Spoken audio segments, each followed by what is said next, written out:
এই সমাজে অনেক গুরু রয়েছে, কিন্তু শিল প্রভুপাদ এবং অন্যান্য গুরুর মধ্যে পার্থক্য কী?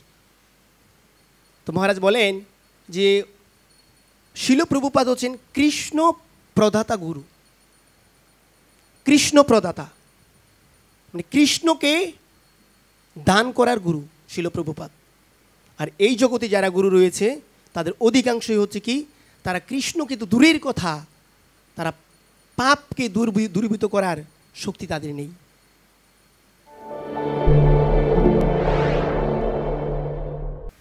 হরে কৃষ্ণ কৃষ্ণ কৃষ্ণ হরে হরে, হরে রাম রাম রাম হরে হরে। অপলোক তার ললাট এবং সত্যলোক সেই সহস্র শীর্ষ বিরাট পুরুষের শিরোদেশ। তিনি এইভাবে এই 14 লোকের ভগবানের দেহের সঙ্গে তুলনা করেন। তার সর্বোচ্চ লোক হচ্ছে সত্যলোক, ভগবানের বিরাট পুরুষের শিরোদেশ, মস্তক।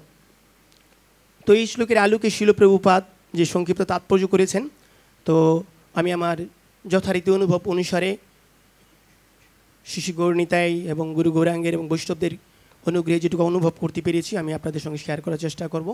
আপনারা আমাকে কৃপাশীর্বাদ করবেন।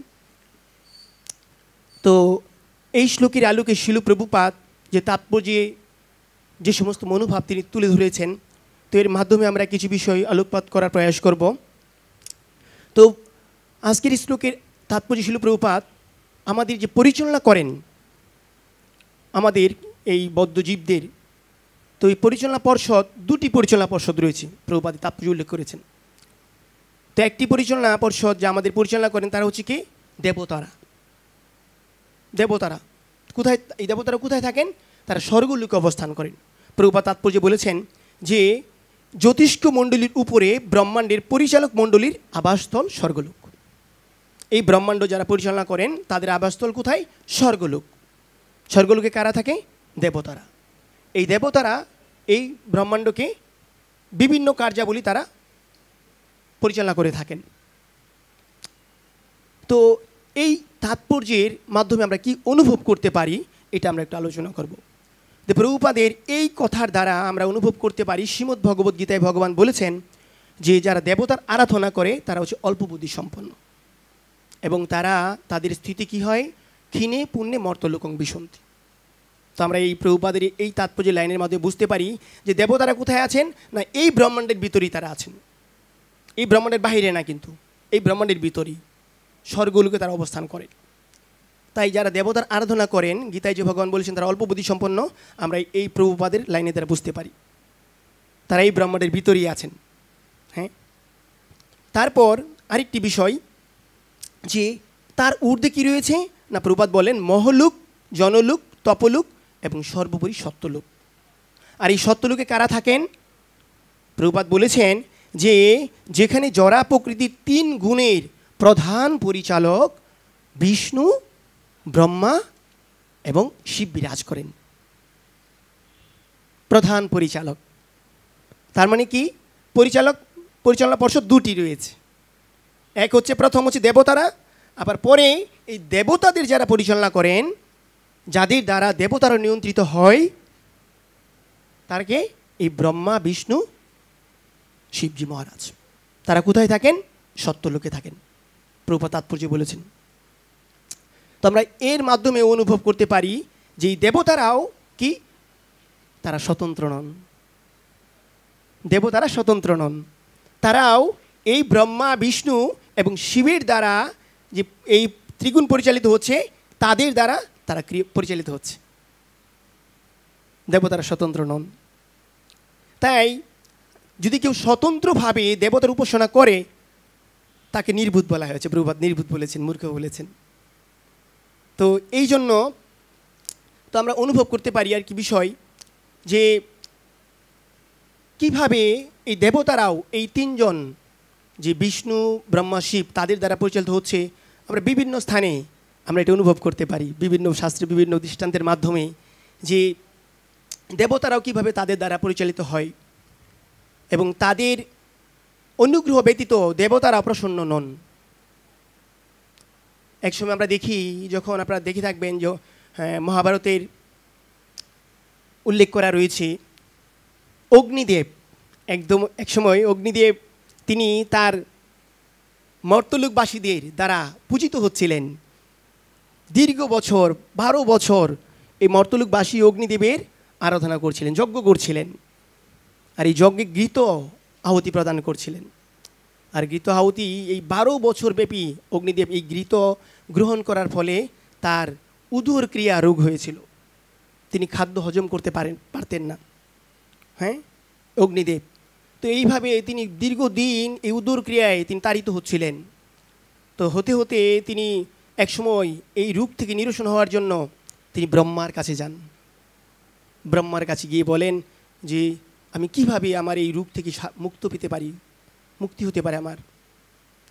তখন ব্রহ্মা বলেছিলেন যে তুমি যাও, হ্যাঁ, যে খাণ্ডবপ্রস্থ আছে সেইখানে ওই জঙ্গলে অনেক বন্য পশু আছে, তুমি তাদের অগ্নির দ্বারা তাদের দাহিত করে তাদের মেদ যদি তুমি ভক্ষণ করতে পারো তাহলে তোমার এই রোগ সেরে যাবে।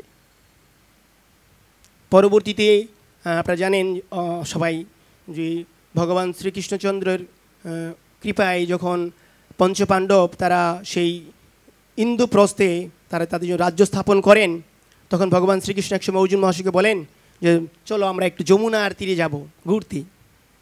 এবং তারা যখন যমুনার তীরে যাচ্ছিলেন ঘুরতে, তখন এই অগ্নিদেব ভগবান শ্রীকৃষ্ণ এবং অর্জুন মহাশয়ের সন্নিকটে এসেছিলেন। তো এসে তো ভগবান শ্রীকৃষ্ণ এবং অর্জুন মহাশয়কে তার প্রার্থনা নিবেদন করেন যে আমি দীর্ঘদিন যাবৎ আমার এই সমস্যায় ভুগছি। তো ব্রহ্মাজি বলেছেন যে এই বনকে যদি আমি দাহিত করে তাদের মেদ ভক্ষণ করতে পারি তা আমার রোগ সারবে। কিন্তু আমি অনেকবার প্রয়াস করেছি, কিন্তু যেহেতু তক্ষকের মিত্র ইন্দ্রদেব, তো ইন্দ্রদেব বারবার তিনি এই বাড়ি বর্ষণ করে এই বনকে আমি যখন আগুন প্রজ্বলিত করতাম বারে নিভিয়ে দিত। তো আমি পারছি না, তো আমি এই রোগ থেকে মুক্ত হতে পারছি না, তো আপনারা দয়া করে আমাকে সাহায্য করুন।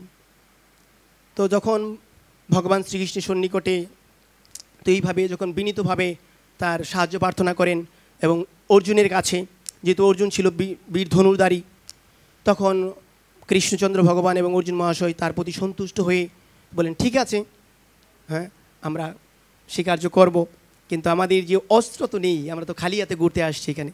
যদিও ভগবানের এই ঘুরতে আসার পিছনে অন্য কারণ ছিল, এক ইন্দ্রদেবের অগ্নিদেবের এখানে সেই তার এই রোগ মুক্তি এবং সেই যমুনা দেবীকে ভগবান শ্রীকৃষ্ণ এখান থেকে গ্রহণ করেছিলেন, আপনারা জানেন সেই লীলা। তো আমি সেই লীলা বিস্তারিত বর্ণনা করছি না। তো পরিশেষে সেই অগ্নিদেব তখন এই অর্জুনের যেহেতু অস্ত্র ছিল না, তখন এই অগ্নিদেব অর্জুন মহাশয়কে তার গান্ডীব প্রদান করেছিলেন অগ্নিদেব এই সময়, এবং বলছিল শুধু অস্ত্র দিলে হবে না, আমার তুনির লাগবে, হ্যাঁ তীর দিয়ে ধনুক দিয়েছ, তুনির লাগবে। তখন এই অক্ষর তুনির তাকে প্রদান করেন অগ্নিদেব।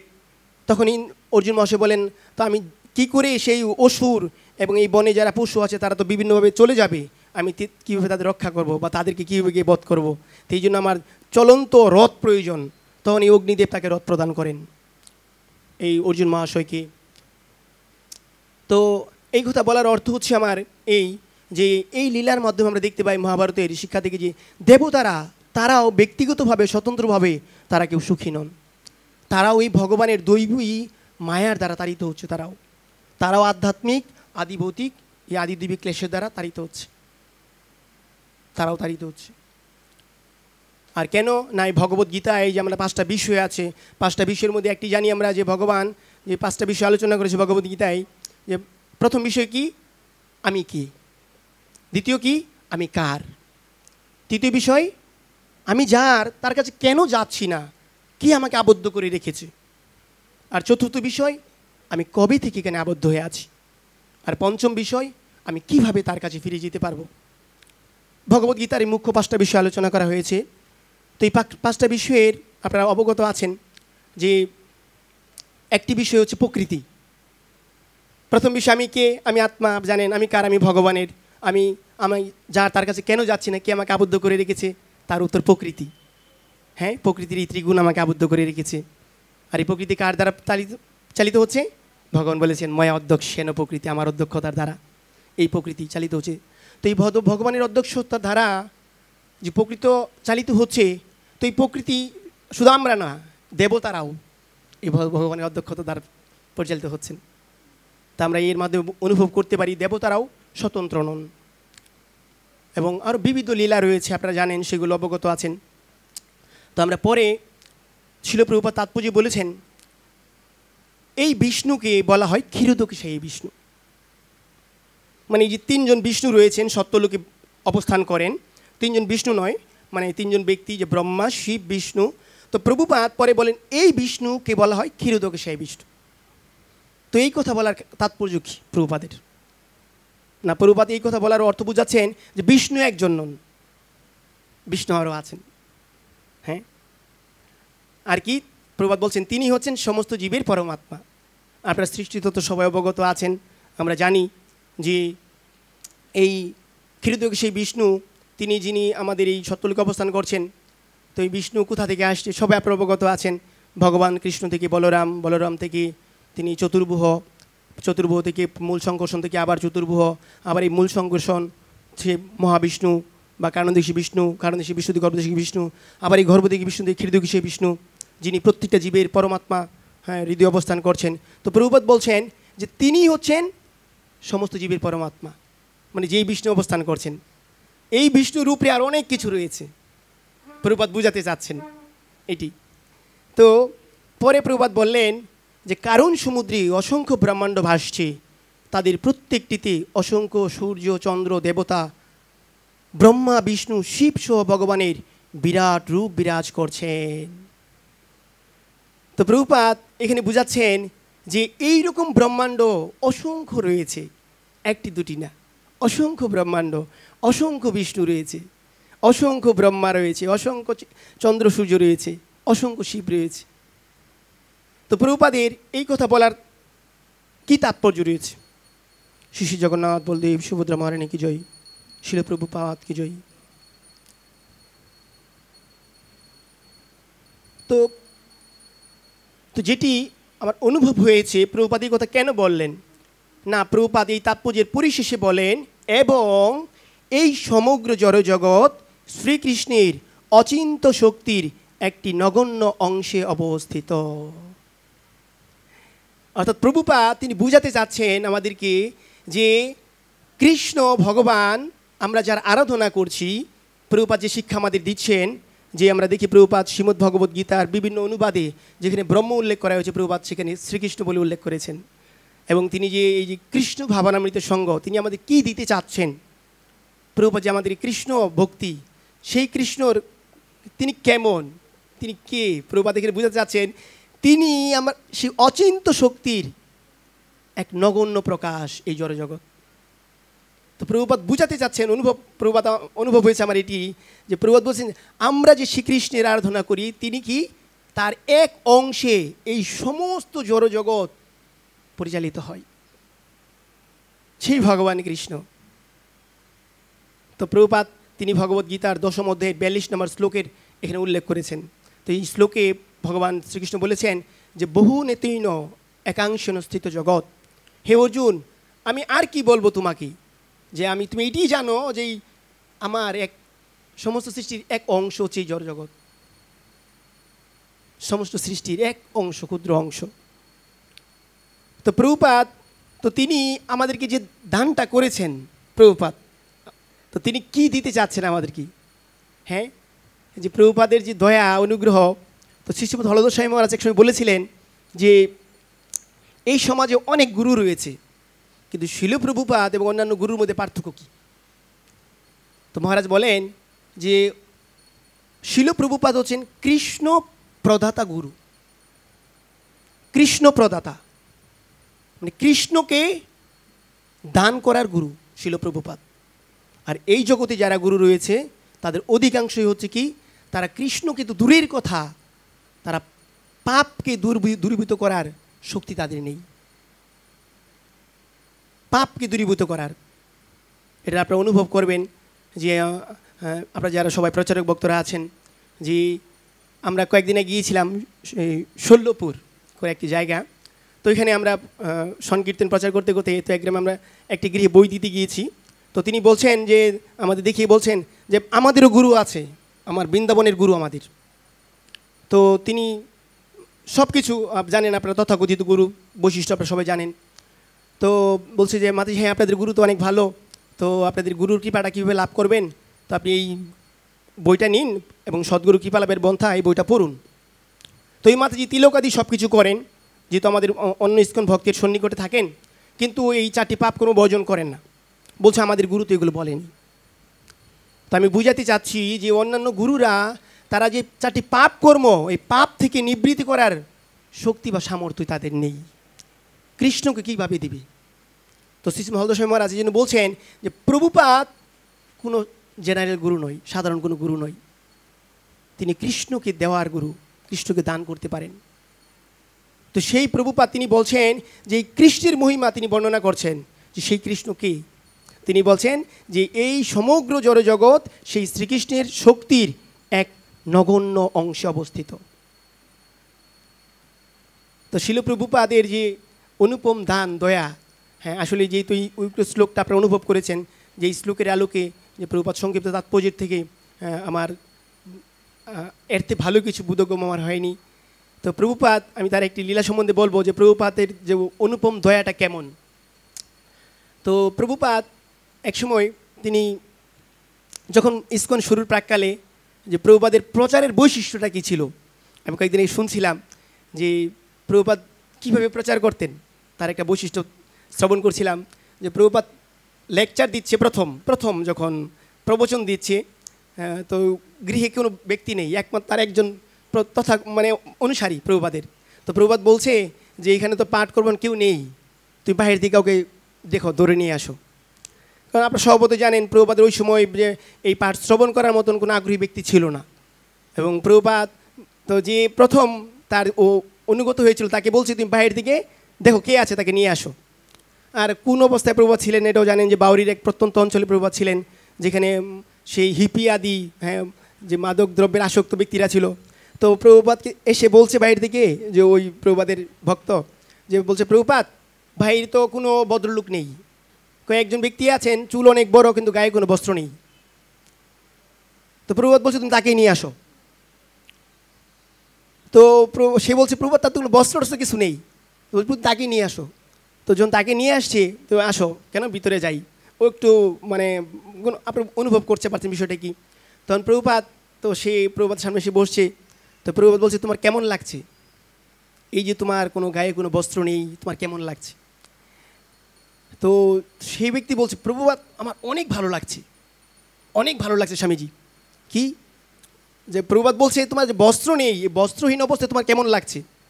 দেখুন প্রভুপাদের মানে টেকনিকটা কি, প্রভুপাদ বলে নাই এখানে কৃষ্ণ ভক্তির কথা বা গীতা ভাগবতের কথা কিছুই বলে নাই, তোমার কেমন লাগছে? অনেক ভালো লাগছে। দেখো তোমার এই যে একটা বস্ত্র পরিত্যাগ করেছো তুমি, এটি তোমার যে আনন্দ, আর যদি 2টা বস্ত্র পরিত্যাগ করো তাহলে কেমন আনন্দ তোমার হবে। তখন তো সে তো তার কানটা একটু খারাপ হয়ে গেছে, এ কী কয় প্রভুপাদ, হ্যাঁ আমি একটা বস্ত্র পরিত্যাগ করেছি এত আনন্দ, যদি 2টা বস্ত্র পরিত্যাগ করো তাহলে কেমন আনন্দ লাগবে। তো বলছে প্রভুপাদ মানে স্বামীজি 2টা বস্ত্র মানে কীরকম 2টা বস্ত্র? আরে 2টা বস্ত্র তুমি বুঝো না, 2টা বস্ত্র মানে কি, মানে প্রভুপাদ তাকে বোঝাতে চাচ্ছে টেকনিকটা প্রভুপাদের, তুমি একটা বস্ত্র পরিত্যাগ করছো, তো 2টা বস্ত্র কি, তোমার ভিতরে আরেকটা আত্মা আছে আর তোমার শরীরটাও একটা বস্ত্র, তুমি যদি এই বস্ত্রটা পরিত্যাগ করো তাহলে তোমার কত আনন্দই না হবে তোমার। তখন সে বলছে প্রভুপাদ হ্যাঁ আমি এই বস্ত্র পরিত্যাগ করতে চাই, আমি সেই আনন্দ পেতে চাই, কিভাবে পাবো? তো প্রভু বলছে আমি তো সেইটাই দেওয়ার জন্য তোমার কাছে আসছি, সেটা দেওয়ার জন্যই আসছি। তো এটা করতে গেলে তোমার একটু কাজ করতে হবে। কী কাজ করতে হবে? তোমার এই যে প্রতিদিন এখানে আসতে হবে। আর কি এই বস্ত্র কীভাবে পরিত্যাগ করবো এই জন্য কিছু পদ্ধতির কথা বর্ণনা করেছেন, এই যে আমি বইটার মধ্যে প্রভুপাদ গ্রন্থ থেকে বলছে, তো আমি এখান থেকে পড়বো আর তুমি শুনবে। সে তো হ্যাঁ খুব উৎসুক, হ্যাঁ প্রভুপাদ আমি শুনবো, হ্যাঁ আমার এই বস্ত্র পরিত্যাগ করে আমি 2 বস্ত্র পরিত্যাগ করে খুব আনন্দ পাবো। তো প্রভুপাদ তাকে বলেন তুমি শুধু তুমি একা না, এই আনন্দ সবাইকে দিতে হবে কিন্তু, হ্যাঁ সবাইকে দিব, আমার বন্ধু বান্ধব হ্যাঁ তাদেরকেও নিয়ে আসবে, তাদেরকেও নিয়ে আসবো।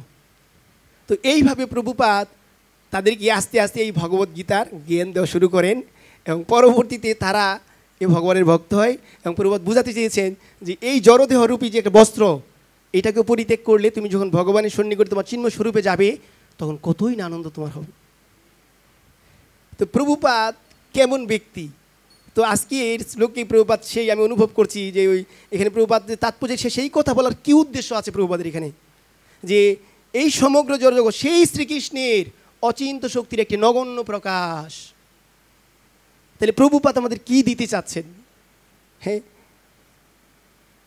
কৃষ্ণ কি দিতে চাচ্ছেন? কৃষ্ণ ভগবান। আর এই কৃষ্ণ ভগবান যে যাকে পেলে আমাদের আর কোনো কিছুর পাওয়ার কোনো আকাঙ্ক্ষা থাকবে না। আর এই প্রভুপাদের এই মনোভাব যে কৃষ্ণকে দেয়ার, এটি কতটা জরুরি আমরা শ্রীমদ্ ভাগবত থেকে দেখতে পাই। যে এই জগতের মানুষ, অধিকাংশ মানুষ যারা ধর্ম করছে, হিন্দু ধর্ম করছে বা ধর্ম বলে আখ্যায়িত করছে, তারা অনেকেই জানে না যে কৃষ্ণ ভগবান। আমাদের অনেক ভক্তরাও জানে না কেন প্রভুপাদ বারবার তাৎপর্যে কৃষ্ণ কৃষ্ণ কথাটা বলছে। প্রভুপাদকে আপনারা দেখবেন প্রবচনে প্রভুপাদ প্রায় সময় কিন্তু অধিকাংশ ভগবান বলতো না, প্রভুপাদ কৃষ্ণ বলতো। কৃষ্ণ, হ্যাঁ, প্রভুপাদ কৃষ্ণ বলতো। কৃষ্ণ কেন বলতো? এর পেছনে কিন্তু মুখ্য একটা কারণ আছে, মুখ্য কারণ আছে। কিন্তু আমরা যদিও অনেকেই বলি, এখানে আমরা অনেকেই আগে ভগবান বলি, ভগবান শ্রীকৃষ্ণ, ভগবান শ্রীকৃষ্ণ। আর আমাদের তথাকথিত হিন্দু সমাজে সবাই যাবেন, তারা বলবে হ্যাঁ আমাদেরও ভগবান আছে, আমাদেরও ভগবান আছে। তারা কৃষ্ণকে এত মুখ্য গুরুত্ব দেয় না, ভগবানকে পরে বলে কৃষ্ণ। কিন্তু আগে কৃষ্ণকে প্রভুপাদ কেন স্টাবলিশ করেছেন, এর এক সুন্দর কারণ ভাগবতের চতুর্থ স্কন্ধে বর্ণনা করা হয়েছে। আপনারা দেখবেন চতুর্থ স্কন্ধে যে অত্রি মুনি এবং অনুসূয়া তাদের কাহিনী পড়ে দেখবেন। এই অত্রি মুনি আর অনুসূয়া তারা জগদীশ্বরের আরাধনা করত। জগদীশ্বর মানে কি? পরম নিয়ন্তা। কিন্তু এই অত্রি মুনি আর অনুসূয়া তারা জানতো না ইন্ডিকেটিভভাবে যে যথার্থভাবে কৃষ্ণই ভগবান, এটা জানতো না। আর এটি না জানার কারণে তারা কি করতো? জগদীশ্বর রূপে ভগবানের আরাধনা করত। আর অত্রি মুনি অনুসূয়া দেবী দীর্ঘদিন তপস্যা করেছেন, এক পায়ে দাঁড়িয়ে, এক আঙ্গুলির উপর ভর করে অত্রি মুনি দীর্ঘদিন তপস্যা করেছেন।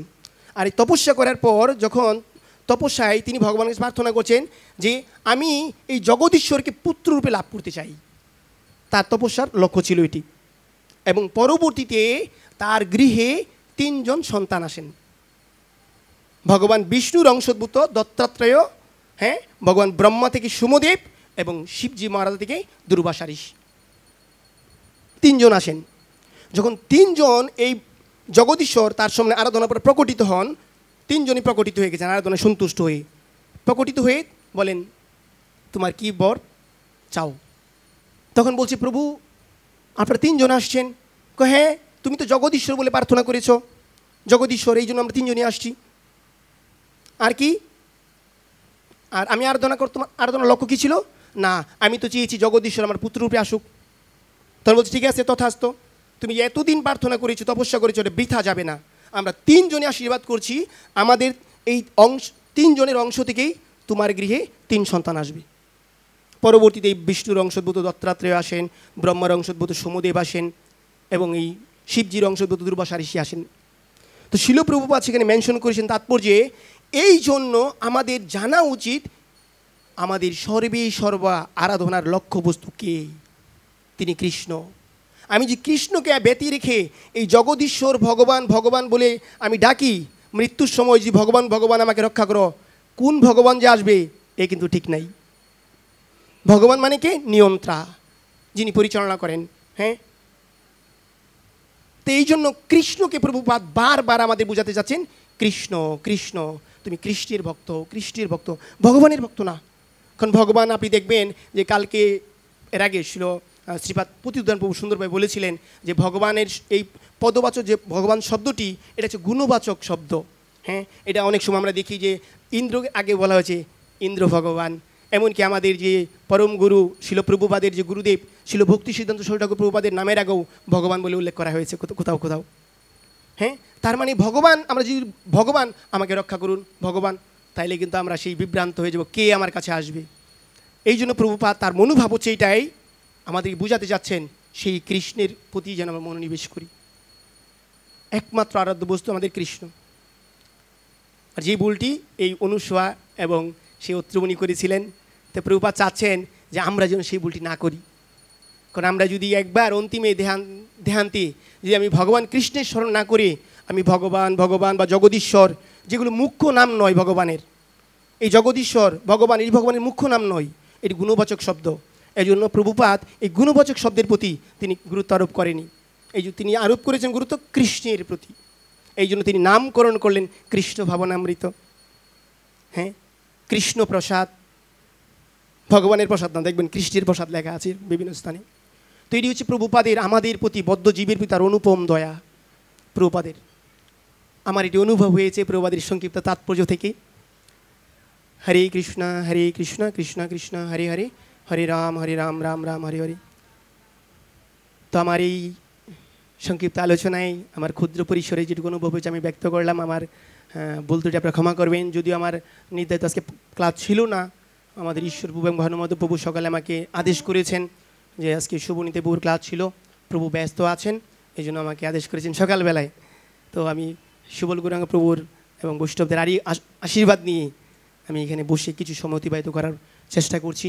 তো আপনারা এখানে আমাকে বসে যে অনুপ্রেরণা দান করেছেন, আমি অযোগ্য হওয়া সত্ত্বেও আমি আপনাদের সবার কাছে আমার কৃতজ্ঞতা জ্ঞাপন করছি।